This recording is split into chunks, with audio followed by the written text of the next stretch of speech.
Hello everyone and welcome into Coach Craig Sports. This is the MLB DFS Core Pick video for Monday, July 29th. If you're joining me for the very first time, first of all, welcome in. Second of all, this is how today's video will be structured.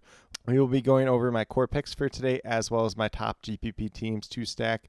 So with that being said, the core picks are going to be based on a combination of past performance versus their respective opponent as well as some recent history. It's going to be one pitcher, 4 hitters in total. And then the top GPP teams to stack will be also listed on my cheat sheet, which is up on the YouTube community tab. It's up on the Facebook page and it's up on my Twitter or X page as well. So definitely be on the lookout for that as you're building out your lineups for the slate overall. But with that being said, we'll get started with those core picks. We're going to start off at the pitcher position with Nick Pivetta. So I think there are a few different pitchers that are definitely in play for tonight overall. We got Paul Skeens, we got Logan Gilbert, we got Nick Pivetta, we got Jose Quintana. I think Colin Ray is in play as well. And then Nathan Eovaldi does have some upside at the same time as well. So a good handful of pitchers out there. Feel free to mix and match as you do see fit. Ultimately ended up on Nick Pivetta here. He's got some pretty decent history versus Seattle. It's a little bit hit or miss versus a couple hitters. Randy Arozarena coming over is a guy that does hit him pretty well in the past. Jorge Polanco is a guy that has hit him really well in the past, but he left Sunday's game with a knee injury. So I do like the upside of Nick Pivetta. Obviously, he's kind of one of those pitchers. He'll have a really good high upside start. He'll kind of have a bad start and it kind of bounces back and forth throughout the season. But he in his one lone start versus the Seattle Mariners in 2024, he had 49 points.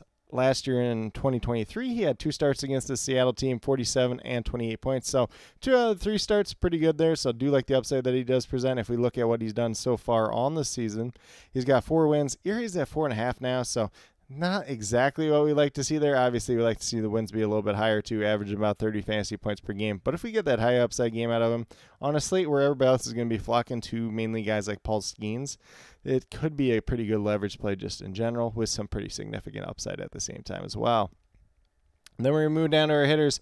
We'll start off at catcher/face with catcher Tyler Stevenson of the Cincinnati Reds. He's $2,800, averaging just under 8 fantasy points per game on the season. And he goes against the Chicago Cubs. Jameson Taillon is the projected starting pitcher.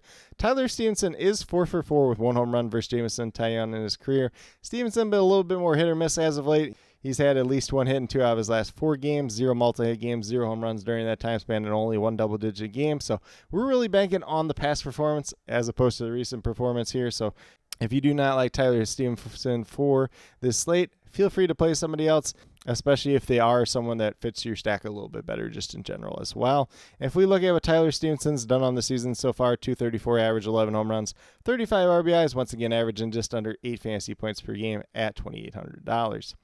Then we're going to continue to move down. We're going to go to second baseman Marcus Semien, $3,400, averaging over 10 fantasy points per game. He is going against the St. Louis Cardinals, and it's Andre Payante as the expected starting pitcher for that Cardinals team. He is 1 for 1 in his brief career versus him, so there isn't much history for this Texas Rangers team against Andre Payante, but Semien is 1 for 1. I think he's like the only guy that does have a hit versus him, but he's on a modest 8-game hitting streak as we do speak. Only 2 multi-hit games during that time span, though, so that maybe a little bit of concern there, but has 2 home runs as well, 4 double-digit performances, and 5 games of at least 9 fantasy points or higher.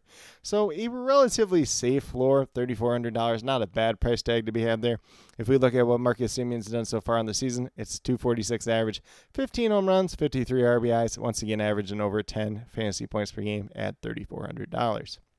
Then we're going to move down to shortstop Bobby Witt Jr., who has probably the best history versus his respective matchup on the entire slate. He's been doing really well as of late as well. So Bobby Witt Jr. is 5 for 8 with 1 home run in his career versus Chris Flexen, the expected starting pitcher for the Chicago White Sox. He's on a modest 10-game hit streak as we do speak, 5 multi-hit games during that time span. All 5 games have been 3-hit games as well. 2 home runs during that time span, 6 double-digit performances, and 7 games of at least 9 fantasy points or higher. So like the upside, like the floor of Bobby Witt Jr. once again tonight. And at $4,300, he's a couple $100 cheaper than he's been on some other slates as of late. If we look at what he's done so far on the season, 341 average, which is about as high as you're going to get. 18 home runs, 71 RBIs, averaging over 14 fantasy points per game at $4,300. So definitely do like the upside of him once again tonight, as well as some of the other guys in this Royals lineup. And then last but not least, we're going to go down to the outfield with Jackson Chourio, $2,700, averaging just under 9 fantasy points per game on the season. Goes against the Atlanta Braves tonight. It is Grant Holmes making the start, which will be his first MLB start. He has 10 career appearances before that. Once upon a time, he was a pretty notable prospect, had a lot of injuries, didn't really pan out in that regard for a while, but he's up in the majors now, so credit to him. But making that first career start, he's not really stretched out at this point in time. So it looks like a pretty good matchup for the Brewers and Jackson Chourio just in general. He has no history versus Grant Holmes in the past. He's on a modest 4-game hit streak. 3 multi-hit games during that time span, 1 home run. Only one of those games have been a double-digit performance, but 3 of the games have had at least 9 fantasy points or higher, which is kind of what we're looking for out of a value option at $2,700. If we look at what Jackson Chourio has done so far in the season, 259 average, 11 home runs, 42 RBIs, averaging just under 9 fantasy points per game on the season. He's been hitting in that leadoff spot sometimes in some respective matchups. We'll see whether or not that's the case for this game, but definitely do like the upside out of him once again tonight. Obviously, he is a guy that can hit for some power, but does offer some speed element as well. So relatively safe floor to be had there if he keeps doing what he's been doing as of late, but does have some pretty significant upside at the same time as well. But with that being said, if you go with these 5 players that do currently have listed here, $12,400 remaining, $3,100 remaining per player. So it looks pretty much like a balanced build type of day as we see it right now. But, if you want to pay down a couple of different positions, pay up at some other spots, I definitely do understand that as well.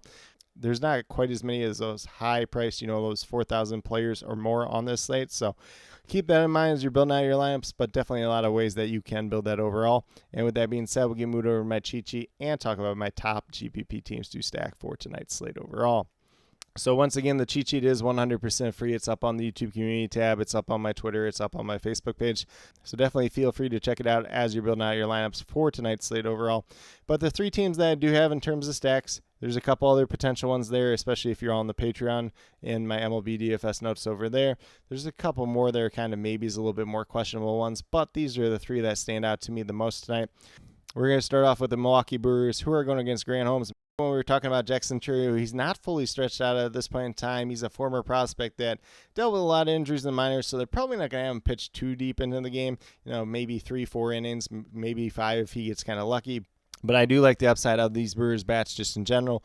And for the most part, they're pretty reasonably priced right now at this point in time. Obviously, Christian Yelich is out right now with that back injury. He would be a guy that would typically be higher priced. But you're looking at Jackson Chourio, you're looking at Bryce Terang, you're looking at some of these other bats. They are pretty reasonably priced and pretty good value plays that do allow you to pay up for positions elsewhere, whether that's at the pitcher position, paying up for like a Paul Skeens, a Logan Gilbert, or whether it's paying up for some other hitters at the same time as well. Then next up is the Kansas City Royals going against the Chicago White Sox. Chris Flexen is the expected starting pitcher for them. Not a long list history there, but they have hit him pretty well in the past, especially Bobby Witt Jr. That's why he's in the core picks for today. MJ Melendez, Miguel Garcia are 2 other guys that have hit him pretty well in the past, but you can probably play anybody in this lineup versus Chris Flexen, who's kind of been struggling as of late. And then last but not least, we have the Arizona Diamondbacks going against Mitchell Parker. I think it's his 19th career start now, but the Arizona Diamondbacks have not faced him in the past. There's no history there, but they are a team that has hit left-handed pitching pretty well so far this season. And Parker, he was off to that really good start to his young career, but he's kind of slowed down a little bit as of late. So those innings, the fatigue, being a young pitcher and everything else like that might be something that's starting to add up just a little bit for him. And I believe he had Tommy John surgery at some point during his minor league career. So keep an eye on that guy that could be on a potential innings limit as the season moves along for that Washington team. But with that being said, that's pretty much what I do have in terms of the core picks and the top GPP stacks for this slate. As always, if you have any questions related to MLB DFS, be sure to drop them down in the comments below, and I'll get back to you as quickly as possible. And then, as always, I'll be posting all the updates as they do come out, whether that is weather-related, whether that is starting pitcher-related, and then I will also be posting the starting lineups as they do get posted throughout the afternoon and early evening, so definitely be on the lookout for that, especially as we do get closer to lock. But with that being said, if you are brand new to my channel, checking it out for the very first time, or have yet to subscribe, please consider doing so. Definitely would appreciate it. Helps to build the community that we're trying to build here at Coach Craig Sports, which is one that's truly for you, the viewers, helping you with your DFS. Right now, we have MLB DFS in terms of the core pick videos Monday through Friday. And then I do also have my CFL DFS video coming out once a week, typically on Wednesday, so definitely on the lookout for that if that's something you're into as well. And then last but not least, if you're interested in sports betting, if you're interested in prop betting whatsoever, be sure to check out the links and promo codes down in the description below for BetUS, Prize Picks, and Parlay Play. If you are a brand new user on any one of those three sites, when you sign up, make your initial deposit, you will get a first match deposit bonus. For Prize Picks and Parlay Play, it's a 100% match up to $100. And then for BetUS, it's a 125% match on your first three deposits. And I believe that's still up to $2,500 in total aggregate between those three deposits.